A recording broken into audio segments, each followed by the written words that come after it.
Hej med jer. Nu vil jeg vise jer, hvordan man laver en pæn og nem og hurtig annoncetekst. Jeg sidder her og har skrevet min stil, og jeg kan se, at den indeholder 253 ord. Og det her, det er jo bare noget tekst, jeg har kopieret ind.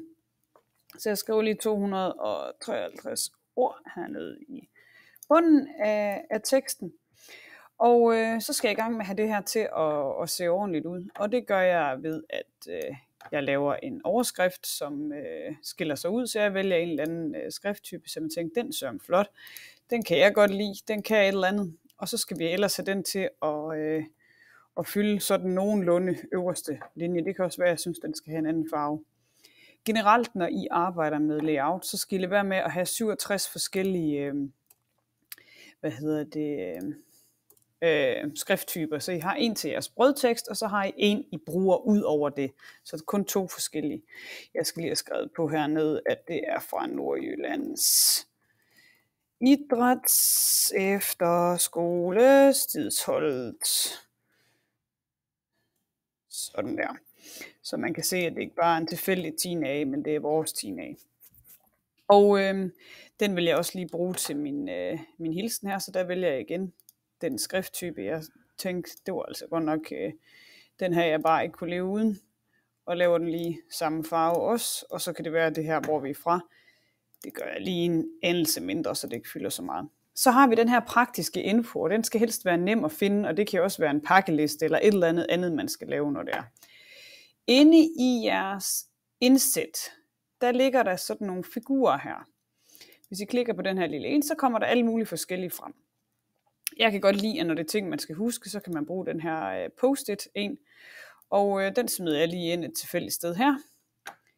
Og så klipper jeg min tekst, højreklikker på den her, vælger tilføj tekst, og så vælger jeg sæt ind. Så står den her.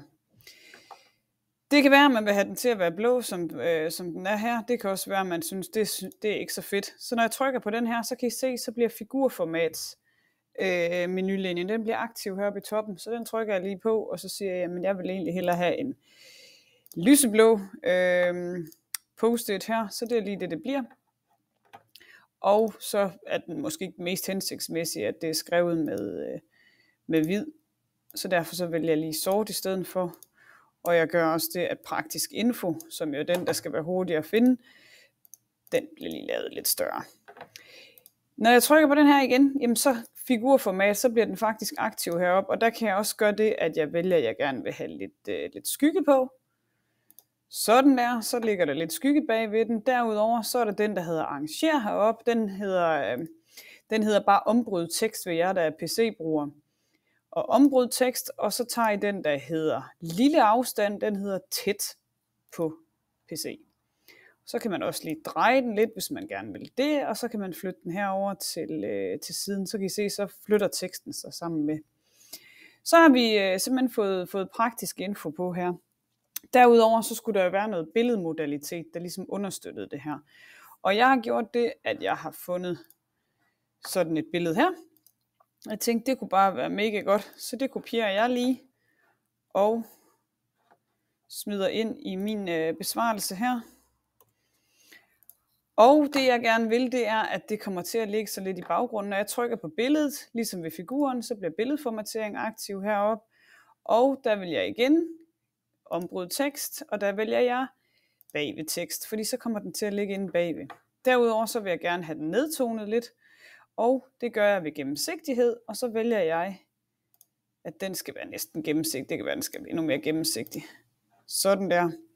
Fordi så kan jeg simpelthen trække den ud, så den ligger som sådan et vandmærke faktisk. Det her med, at vi vil rigtig gerne hjælpe her på Stidsholdt. Den hedder jo Unge Redder Liv i Libanon. Min, det har ikke sådan super meget med jeres oplæg at gøre.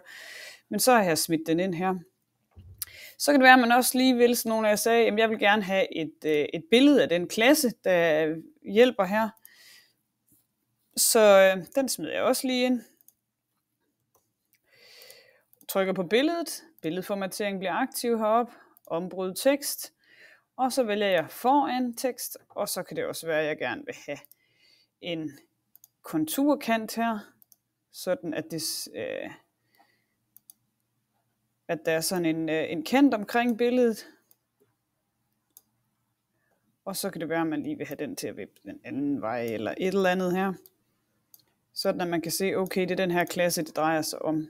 Og der kan man faktisk også gøre det, at man gerne vil have noget skygge ind her. Trykker I på den der lille kasse, og smider lidt skygge ind bag ved det billede også, hvis man gerne sådan vil nørde lidt. Reelt set, så er den færdig nu. Det jeg bare skal huske, det er, at jeg skal selvfølgelig kopiere billedets webadresse, og den skal have smidt ind i ind i min kildeliste. Og det skal jeg også gøre med det der helping hands, jeg havde. Højreklikker, kopierer billedets webadresse, og smider også lige den ind under billeder. Det kommer jeg til at vise jer i undervisningen også, hvordan man gør. Men så har jeg de to ind der. Men reelt set, så har jeg faktisk et fint udtryk her. Når man arbejder med layout, så skal man jo altid sørge for at zoome ud. Hvis man virkelig gerne vil nørde i de ting her, jamen, så kan man jo lege med at sætte en lille tegnestift i, der holder de her ting på plads, eller hvad man nu vil. Men det her, det er faktisk et udmærket og enkelt udtryk. Det kan også være, at man gerne vil fremhæve nogle ting i selve teksten her, jamen så kan man også godt gøre det, sådan at væsentlige pointer de bliver understreget. Men det her, det er et bud på et simpelt, hurtigt og nemt layout til en annoncetekst.